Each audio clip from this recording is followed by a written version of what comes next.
Olá, meus amores e minhas amoras, tudo bem com vocês? Gente, hoje, minha primeira aula de atualidades depois de um tempão sem aparelho. Tô muito feliz. Mas enfim, só pra compartilhar isso com vocês.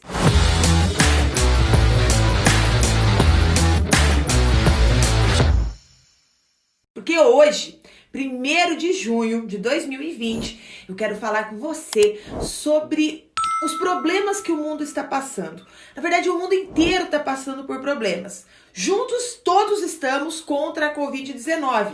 Só que ao mesmo tempo desse problema da pandemia, estão aparecendo velhos problemas sociais de cada país e que têm ganhado força, que têm invadido as ruas das principais cidades do mundo. Sim, a pandemia, ela expôs ainda mais os problemas sociais de cada país e de cada realidade. No Brasil, nós temos as nossas desavenças políticas, né? Que você com certeza está aí acompanhando. Nós temos também a exposição das desigualdades sociais, como é o caso do emprego, da informalidade, das moradias ruins, da precariedade, principalmente agora no sistema de saúde, que a gente está enxergando bastante. A desigualdade de acesso à internet, que ficou bem evidente com a necessidade da educação à distância agora, né? Enfim, a lista é gigante, é imensa, tá? Mas a aula de hoje não é para falar de Brasil, apesar do tema ser um problema que também nós temos que enfrentar aqui no Brasil. Contudo, hoje nós vamos mais ao norte e nós vamos falar sobre o caso do George Floyd e o racismo nos Estados Unidos. Tá? Nós vamos falar sobre a morte de um homem negro que foi rendido em uma abordagem policial que acabou despertando uma onda de indignação com marchas, saques, ataques a delegacias em várias cidades americanas. No dia 29 de maio, já era a terceira noite seguida, tá? Que os manifestantes, eles saíram às ruas da cidade de Minneapolis, lá no estado do Minnesota, né? No centro-oeste dos Estados Unidos. Depois você dá uma olhada aí no mapa, tá? Mas eles foram para as ruas para protestar contra a violência policial e o racismo.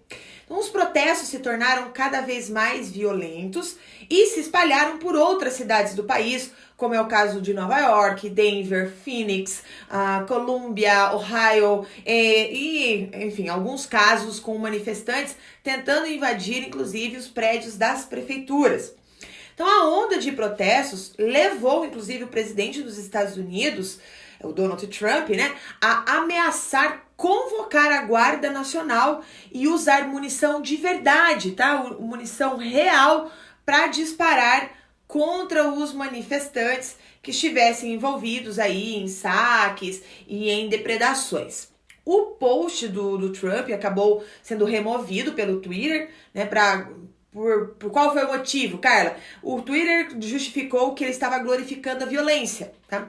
O que alimentou, inclusive, é uma guerra paralela que o presidente americano mantém com os administradores dessa rede social. Ele já tem outros problemas com a rede social, não é só agora por conta desses protestos, por conta dessa manifestação específica dele dentro da plataforma digital, tá? Então ele já tem umas rixinhas assim antes, tá?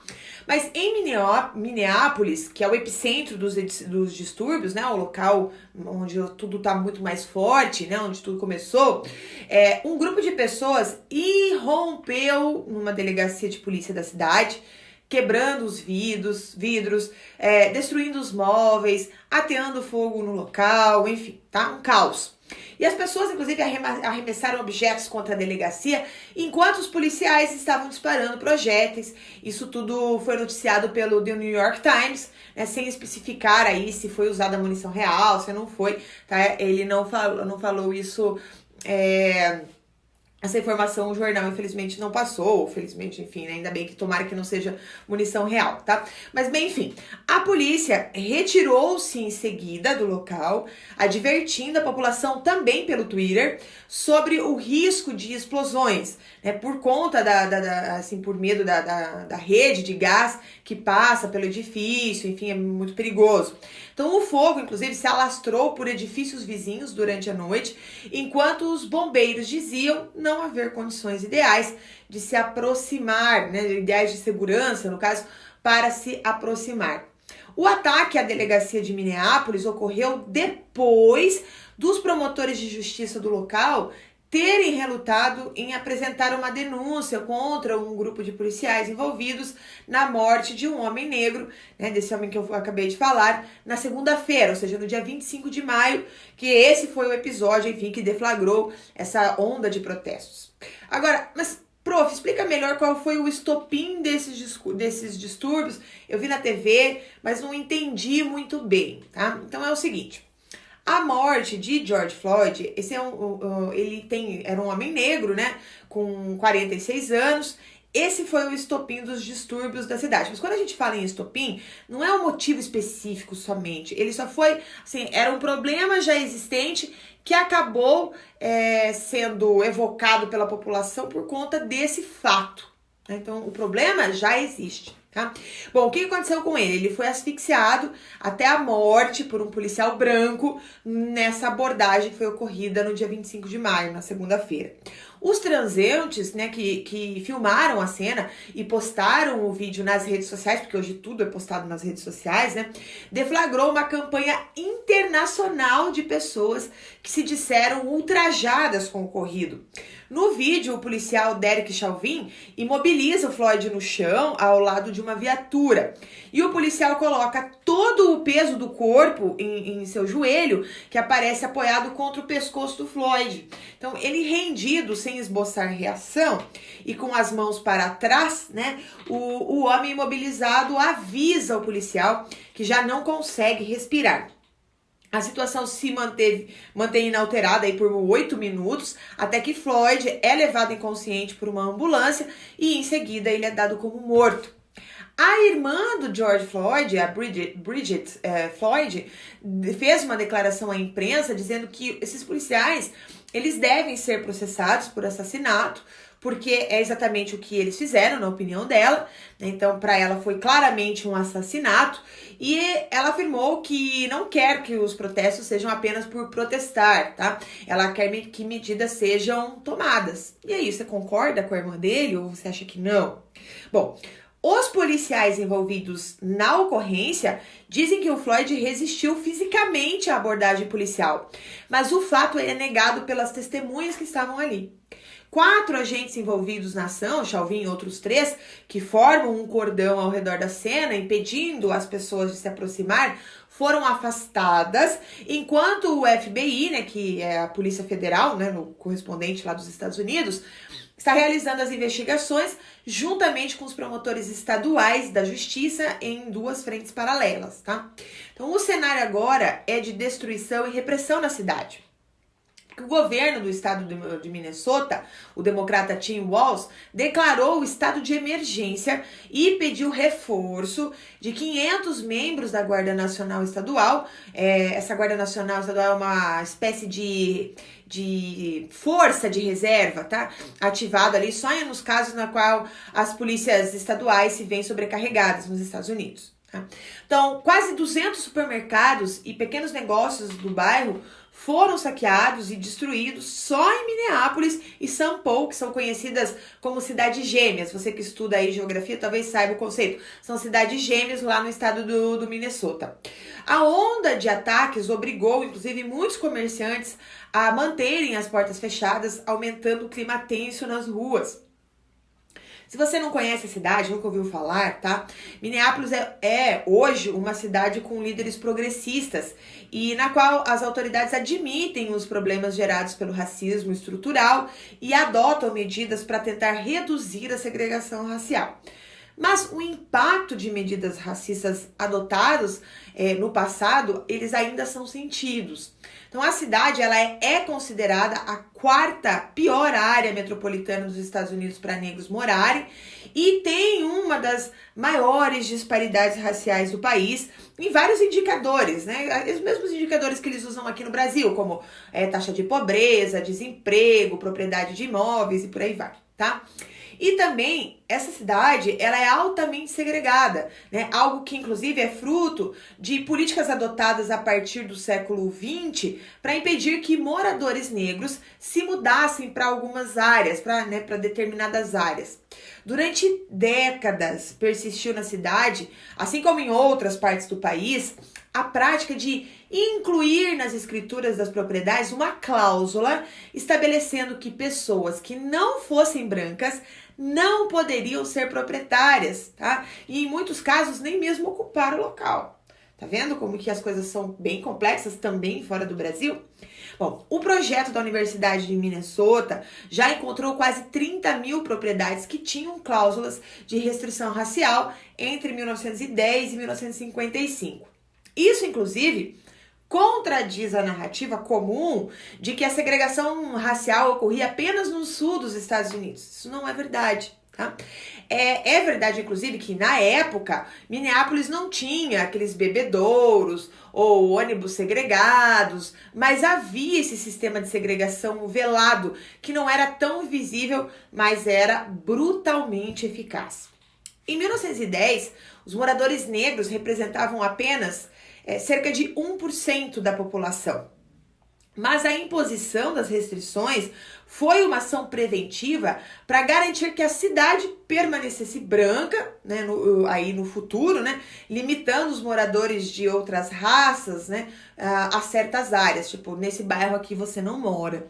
Então, com essas restrições, quase todas as novas construções eram reservadas aos brancos. E a população negra acabou confinada em zonas da cidade com antigas casas de menor valor, em áreas bem mais periféricas. Tá?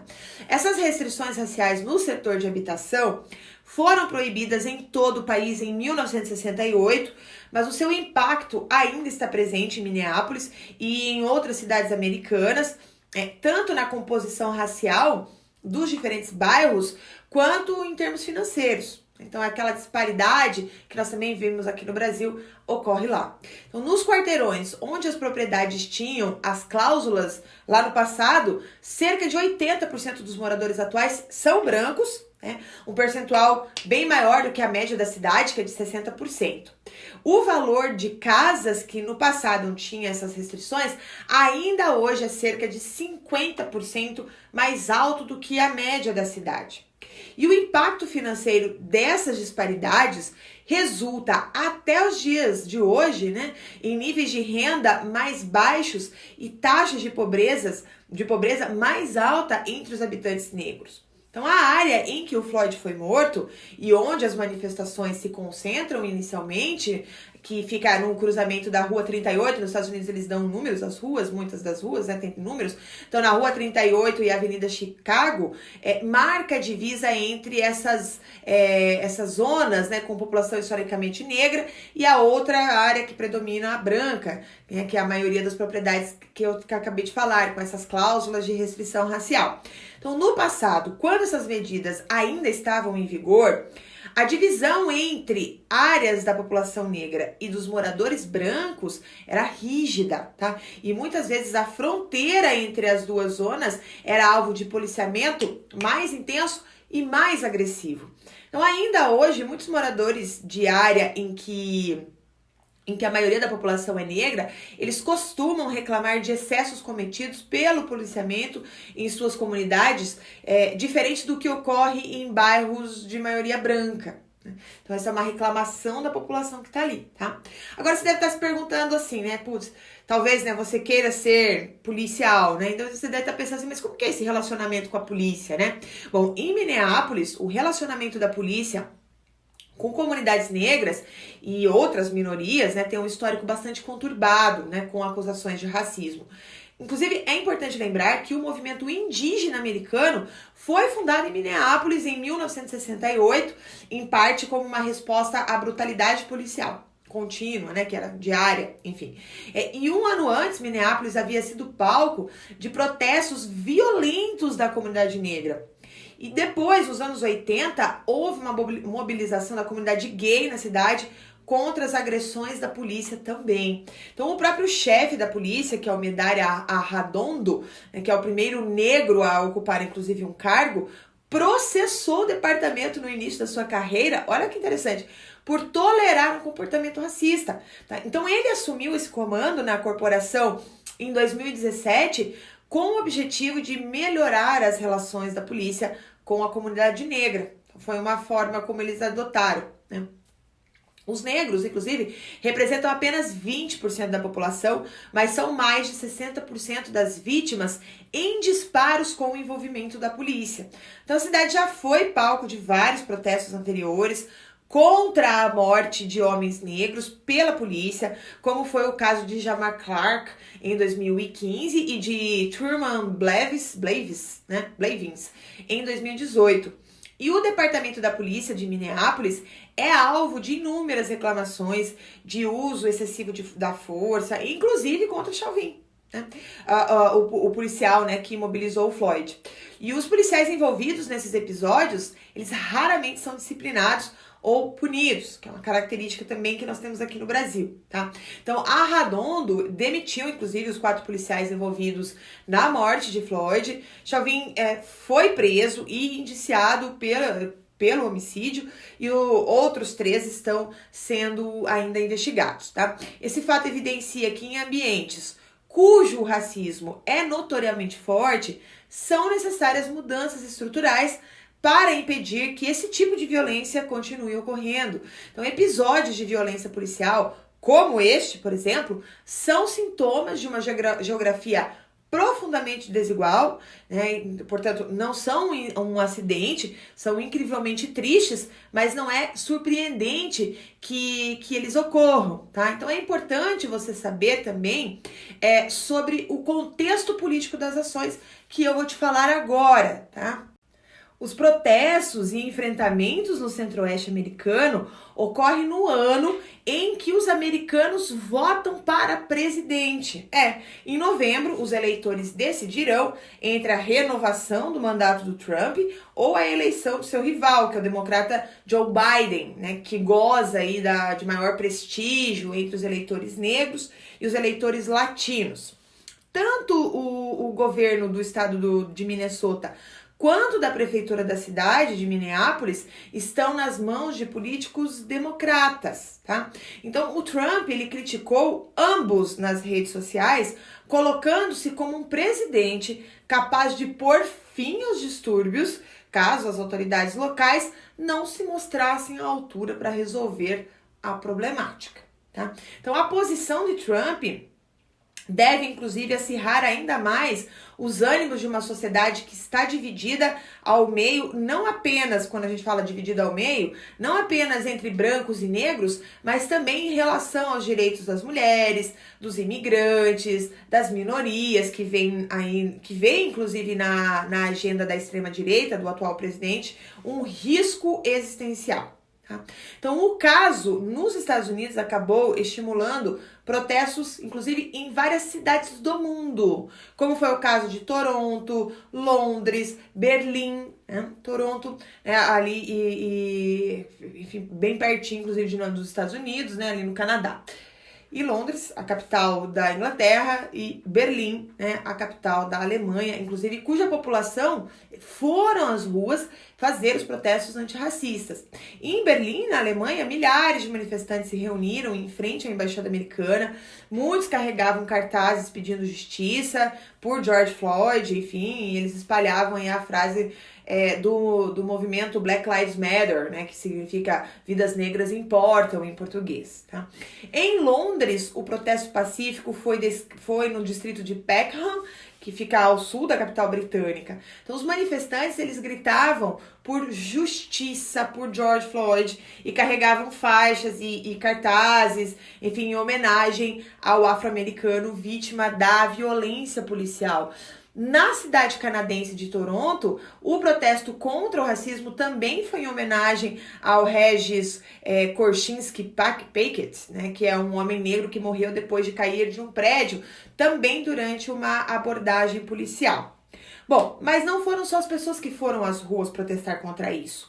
A Nike também fez sua parte e lançou um manifesto contra o racismo e ganhou inclusive apoio da sua concorrente, a Adidas. Então, em meio aos protestos que ganharam as ruas de várias cidades nos Estados Unidos e fora também dele, por conta da morte do George Floyd, a Nike lançou um manifesto incentivando que todos façam parte da mudança. A iniciativa ganhou o apoio da concorrente Adidas. A Nike, inclusive, ela transformou o seu slogan, você deve lembrar que está escrito assim, Just Do It, né? Ou seja, significa faça, em tradução livre, em Don't Do It, ou seja, não faça, né? Para discutir o racismo. Então, no comercial publicado nas redes sociais da marca, a empresa chega a incentivar que as pessoas participem dos protestos. Então, assim, olha, não faça isso, não finja que não há um problema na América, a propaganda incentiva, né? Não vire as costas ao racismo, não aceite que vidas inocentes sejam tiradas de nós, não dê mais desculpas, não ache que isso não te afeta, não fique em silêncio, não ache que você não pode fazer parte da mudança, também coloca lá, vamos fazer parte da mudança, diz esse manifesto. Juntos é que vamos pra frente, juntos é que vamos fazer as mudanças, né? Escreveu aí a conta da Adidas no Twitter sobre o vídeo da Nike. Legal, né? Bom, a Nike tem uma longa história, na verdade, de posição contra a intolerância, ódio, desigualdade de todas as formas. A gente já tem isso em outros exemplos, né? Mas é interessante que isso pode servir, né? Uma empresa desse porte pode servir como catalisador para inspirar ações contra uma questão profunda na sociedade e, inclusive, incentivar pessoas a ajudar a moldar um futuro melhor, tá? Agora, mas além de atualidades aqui no Focus, tá? Você também estuda história em nossas aulas, claro, né? E por isso eu vou te contar um pouco sobre a história do racismo nos Estados Unidos, para você fazer uma redação, para você fazer a tão falada alusão histórica, tá? Por quê? Porque a morte do Floyd não é um fato isolado. O debate sobre violência policial contra os negros nos Estados Unidos é tão antiga quanto a própria história do país, que assim como o Brasil, é marcado pela escravidão de africanos, considerado uma prática legal, ou seja, dentro da lei, tá? Até a segunda metade do século XIX. Mesmo após a abolição da escravatura, os negros ainda vivem viveram, né, num século XX, marcado por leis discriminatórias, perseguições protagonizadas por milícias que cometiam lixamentos públicos e, em muitos casos, sobre a anuência das autoridades. Então, o cenário de racismo persistente nos Estados Unidos colocou o movimento negro na vanguarda da luta por direitos civis nos anos 60, que culminaram, inclusive, com a conquista de uma série de direitos que, embora tenham feito justiça no passado, eles não foram suficientes para equalizar uma situação de desigualdade resultante aí de séculos de história. Então, se você quer dados, por exemplo, sobre esse assunto para inserir nos argumentos de uma possível redação sobre o tema, eu vou agora te passar alguns números importantes que foram publicados pelo Instituto Americano Pew Research Center, né, em 2019. Trata-se de um abrangente estudo, tá, de opinião sobre a percepção que os Estados Unidos têm a respeito das diferenças raciais do país. E os dados mostraram que 58% dos americanos classificam como ruins as relações raciais no país. 56% acham que o presidente Donald Trump tornou as relações raciais ainda piores. E ainda 80% dos americanos consideram que a herança da escravidão, sim, prejudica os negros ainda hoje nos Estados Unidos. O mesmo instituto aponta, com base em dados de 2017, que os negros eram 12% da população adulta americana, mas que representavam 33% da população carcerária do país. Igual aqui no Brasil, nós temos na verdade não é igual, né? O Brasil é pior, nós temos a grande maioria da população carcerária é negra, né? Bom, no subgrupo das mulheres, a disparidade é ainda maior, tá? Porque o número de mulheres negras encarceradas no país é o dobro do número de mulheres brancas na mesma situação. Bom, o que a gente está falando aqui? Das injustiças estruturais, que agora, somadas aos episódios reiterados de brutalidade contra os negros nos Estados Unidos, alimentam uma rede de pessoas, de movimentos e instituições que lutam por justiça. Um dos movimentos, inclusive, mais conhecidos desse setor é o que ficou conhecido, que eu já, inclusive, já falei, pelo nome de Black Lives Matter, né? Ou Vidas Negras Importam. Esse movimento, ele teve início num dos muitos episódios de violência policial semelhantes ao ocorrido com Floyd, né, em Minneapolis, enquanto, por exemplo, quando em fevereiro de 2012, o jovem negro Trayvon Martin, acho que é assim que fala o nome dele, de 17 anos, ele foi seguido, alvejado e morto por um vigia de um bairro na Flórida. Então, o autor dos disparos, que foi George Zimmerman, alegou legítima defesa e acabou sendo absolvido pelo assassinato. O caso do Floyd, ele evoca um outro episódio também muito parecido que ocorreu em 2014, quando Eric Gardner repetiu 11 vezes que não conseguia respirar enquanto era estrangulado por um policial que o abordou por suspeitar que ele estava, né, que esqueci meu sujeito, o Eric, estava vendendo ilegalmente cigarros avulsos. Bom, infelizmente os casos não são coincidência, basta olhar o histórico de abordagens policiais que acabaram em mortes no país para concluir que se trata de um racismo estrutural. Esse racismo a gente também tem aqui no Brasil, tá? Que inclusive permeia as instituições da sociedade americana. Então, Trayvon Martin, Michael Brown, Walter Scott, Freddie Gray, Sandra Bland e outros são algumas das vítimas de violência policial que tiveram seus casos repercutidos pela imprensa depois de ondas de protestos nos últimos anos, tá? Muitos ficaram marcados apenas nas estatísticas, um levantamento, inclusive, feito pelo jornal The Washington Post, que é um dos principais dos Estados Unidos, revelou essa semana que a maioria dos assassinatos cometidos por policiais no ano passado teve como vítimas os afro-americanos, tá? Também um outro estudo feito por uma ONG chamada Mapping Policy Violence, né, revelou que os negros têm 3 vezes mais chances de serem mortos por policiais nos Estados Unidos do que os brancos, né? Então, para você entender melhor as raízes do racismo e também da violência policial nos Estados Unidos, eu vou te contar uma história real, tá? E essa história é importante para você também aí associar o que a gente está conversando da atualidade com uma questão histórica. Porque eu vou te falar sobre a herança escravagista nos Estados Unidos, que assim como acontece em muitos países, é o ponto de partida para entender o racismo em muitos desses países. Então, lembrando que os Estados Unidos foi colônia inglesa até 1776, né, e só foram encerrar de vez a escravidão em meados do século XIX, com uma famosa guerra chamada Guerra da Secessão. Mas quem pensa que o fim da escravidão representou uma completa mudança na vida dos negros americanos está bastante enganado, tá? Assim como ocorreu na África do Sul, os Estados Unidos também viveram o seu apartheid. Então, a segregação racial instituída pelo Estado, que dividia ali de escolas a bebedouros para negros, só teve fim definitivo em 1964, com a promulgação da Lei dos Direitos Civis.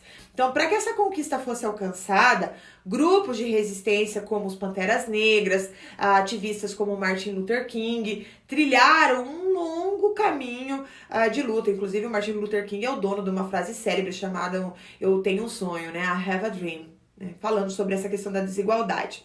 O fato é que, mesmo que abolidas por lei, a escravidão e a segregação racial no país da liberdade, né, deixaram heranças racistas que se refletem em diversos setores da sociedade americana, seja nos índices de pobreza, como eu já disse, na violência policial, que agora foi escancarada com o caso que nós estamos tratando hoje. Inclusive, em 2019, foi feita uma minissérie chamada Olhos que Condenam, foi lançada pelo Netflix, que contou a história de 5 adolescentes negros que foram condenados por um crime que não cometeram.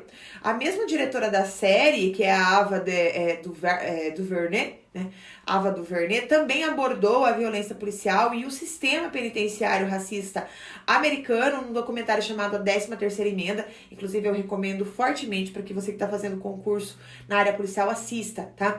Esse documentário traz dados relevantes para entender a prisão em massa, a criminalização de negros nos Estados Unidos e vai te ajudar a argumentar numa possível redação, sim, tá?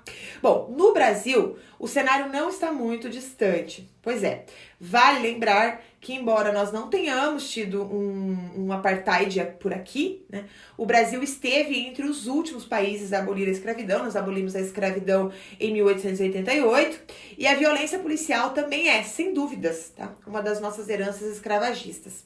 A 13ª edição do Anuário da Violência, que foi publicado em 2019 pelo Fórum Brasileiro de Segurança Pública, revelou que 75,4% dos mortos pela polícia entre 2017 e 2018 eram negros.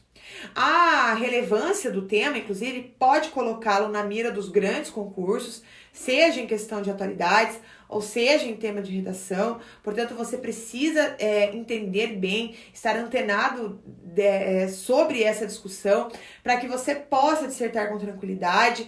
Então, você tem que se aprofundar sobre o racismo estrutural que nós temos aqui no Brasil, até para você conseguir fazer um paralelo, por exemplo, com a questão dos Estados Unidos, já que nós somos, né, ambos fomos colônias, né, um da Inglaterra, o outro de Portugal. Ambos temos problemas com relação ao racismo, né? Apesar de muitos debaterem o racismo no Brasil ser realizado de uma forma distinta, como é feita nos Estados Unidos, o fato é que o racismo existe aqui no Brasil, ele se apresenta de formas diferentes, como, por exemplo, a desigualdade na renda, a desigualdade na acesso à educação, no número muito alto entre aqueles que mais matam e, inclusive, aqueles que mais morrem, mostrando exatamente um problema que nós temos no país, um problema estrutural que nós temos no país, que a gente já tem buscado formas para combater, mas que ainda existe essa relação de causa e efeito, né? Ou seja, a segregação não, a escravidão do passado e a segregação de hoje, né? Tem essa relação que você tem que ficar bem claro aí, para que você possa tanto responder questões, como eu falei, de atualidades que vão abordar essa temática provavelmente, tá? Quem vai ter com os seus concursos aí no segundo semestre de 2020 e possivelmente em 2021, tem que estar ligado nessa discussão. Espero que você tenha gostado da aula, né? O tema é complexo, né? Porque é triste, mas que você tenha gostado da aula. Eu gostaria muito que você comentasse o vídeo aqui, tá? Que você falasse sobre o que você pensa sobre isso, quais são os motivos dessa violência lá, se é só o racismo, se você acredita que tenha outros motivos, como você faria o paralelo da sociedade americana com o Brasil, tá? Então também a gente sempre aceita sugestões, as dúvidas, né, aí críticas também, desde que com respeito, obviamente, né, porque aqui é um canal de educação, mas nós aceitamos também as críticas e também os elogios, claro, né? Então não se esqueça de curtir, de compartilhar, e eu espero você na próxima segunda-feira de Atualidades com Carla Kurz e Fox Concursos. Beijão e até lá!